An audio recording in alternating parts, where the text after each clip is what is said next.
Então a vida corrida que nós levamos muitas vezes está relacionado com termos vários objetivos e eles não estarem muito claros, não estarem muito bem definidos. E com isso dizemos que fazemos várias coisas ao mesmo tempo para dar tempo para fazer tudo isso. Mas é aquilo que eu comentei, nós estamos correndo, mas estamos correndo na direção certa?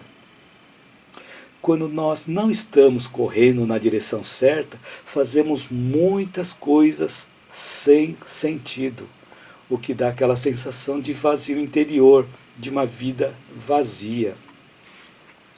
Então podemos fazer o exercício para focarmos em uma atividade de cada vez, mas naquela atividade que realmente faz sentido para nós, que realmente é importante. Senão nós vamos ficar nos distraindo, tentando fazer várias atividades, e fazendo várias atividades nós acabamos nos perdendo, perdemos a nossa produtividade, perdemos o nosso tempo que poderia ser utilizado para uma outra atividade, até mesmo para descansar.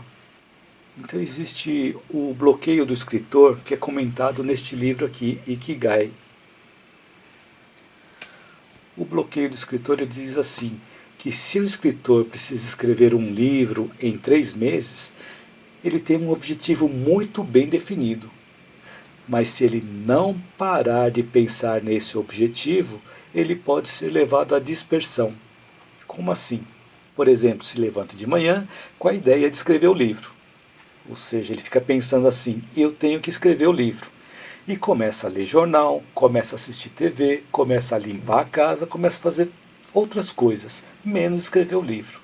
Aí no meio da tarde, ele vai ficar frustrado e começa a definir planos para o dia seguinte. E assim, no dia seguinte, ele acorda de novo, tenho que escrever esse livro, e repete tudo de novo. E assim passam os dias, passam as semanas e passam os meses, e ele não conseguiu produzir nada. Enquanto que ele precisaria apenas sentar e escrever a primeira página, depois a segunda página, e assim por diante, de forma repetitiva.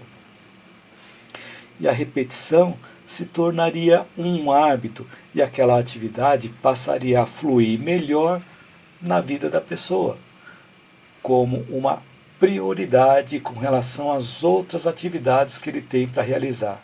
Então, no caso desse escritor, se ele tem a prioridade de escrever o livro, ele tem que começar a escrever o livro.